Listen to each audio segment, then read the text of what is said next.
So guys, Louis, I'll explain what we're doing today. So we're doing the Hearts Stadium tour, including this one. This is my second or third time doing it. And yeah, let's get into it. Yeah, it should be pretty good, and I'm ready and excited.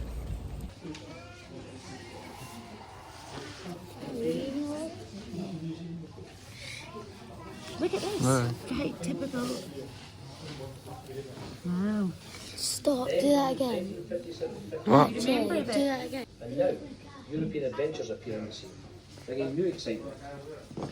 Red starts in Belgium at Liège. We'll want to spin its way around exotic, less exotic corners of our continent. In recent decades have brought us new stars.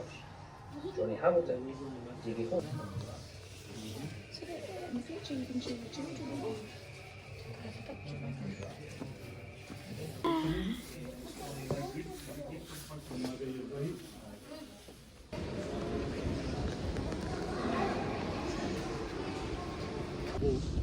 Don't spend as much time as usual here, but we remind people that come to the stadium that this isn't a war memorial.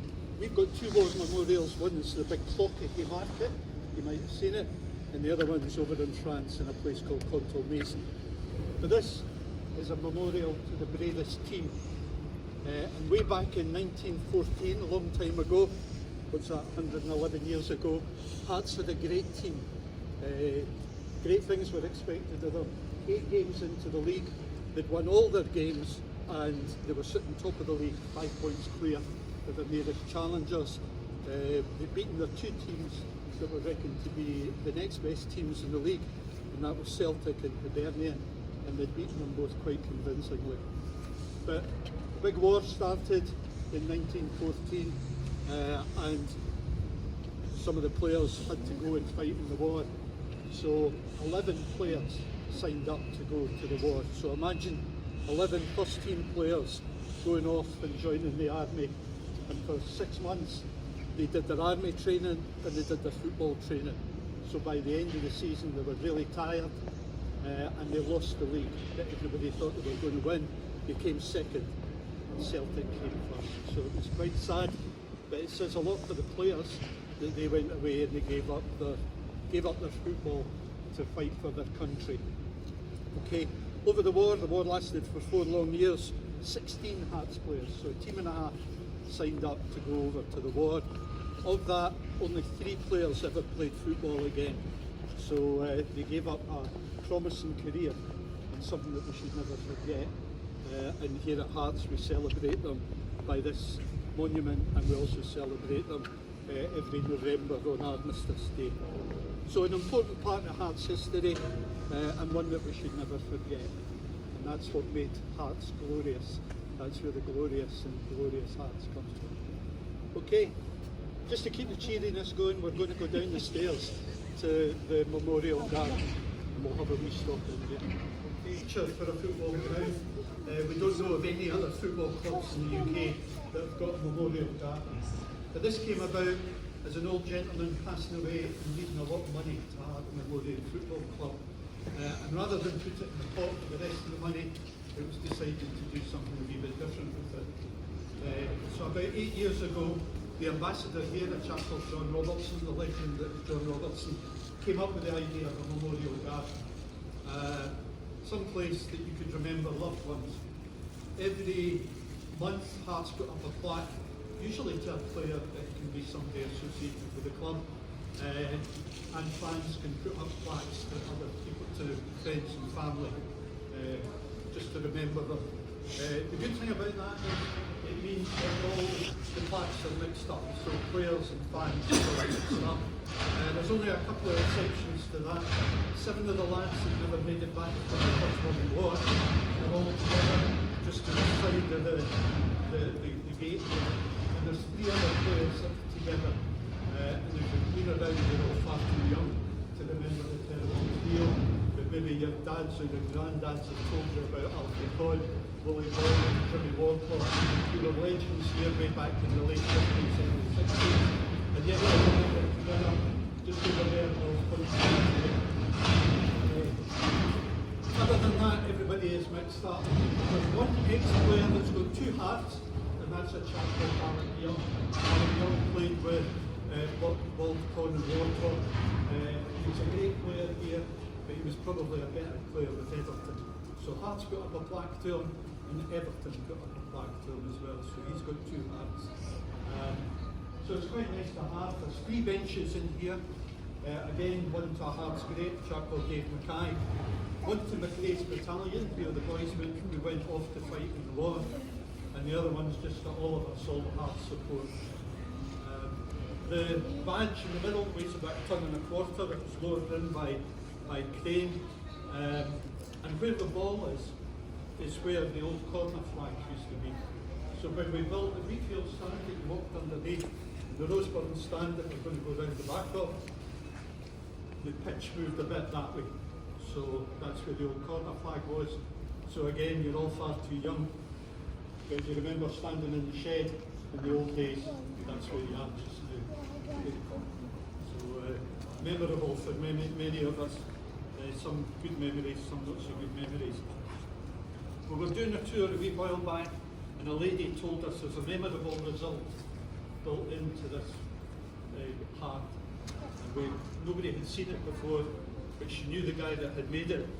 And if you look there, there's 1, 2, 3, 4, 5 notches, then a space, and then 1 notch. So it celebrates a great victory way back in 2012 when we beat the Birmingham in the cup final 5-1. So it's commemorated in here, but nobody knew it was there. Take a couple of minutes, just have a wee wander about.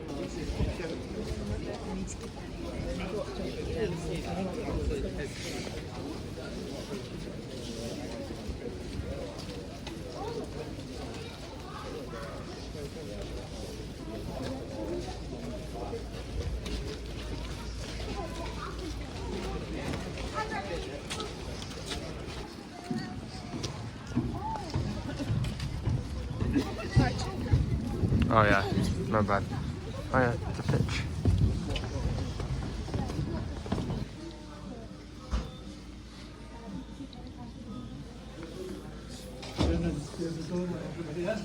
Let Bill in.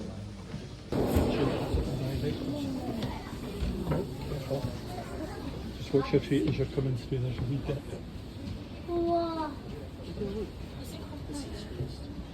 You just go in and grab a seat. Move down if you have to. Come on, let's sit.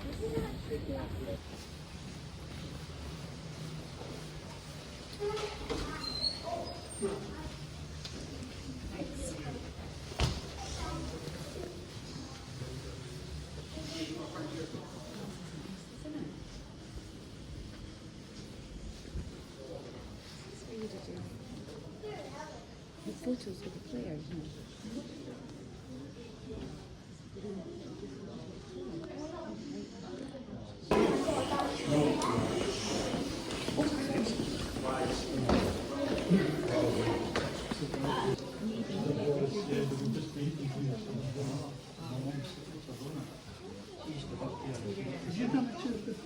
No, you have up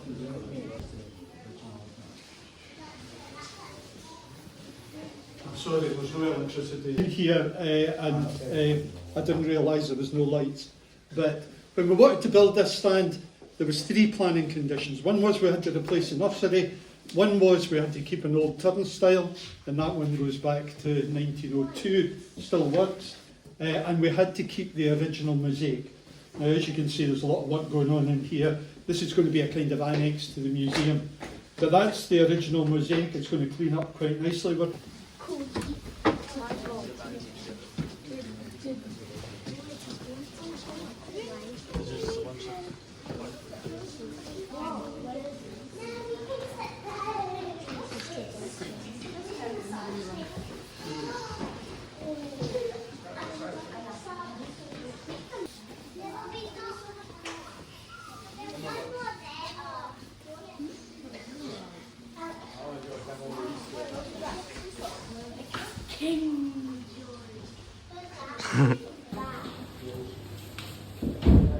There's a bath and an ice bath. Bruh. But I was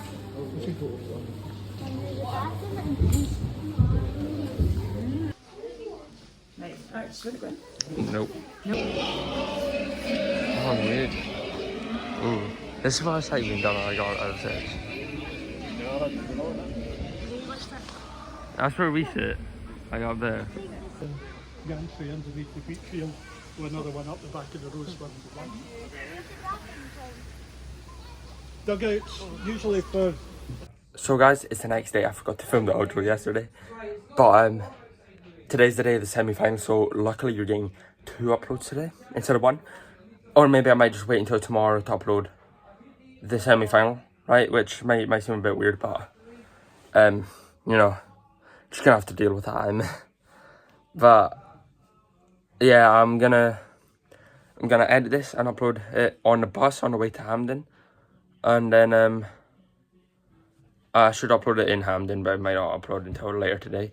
But I'm also filming a video for Hampden, so it might take up a lot of storage today.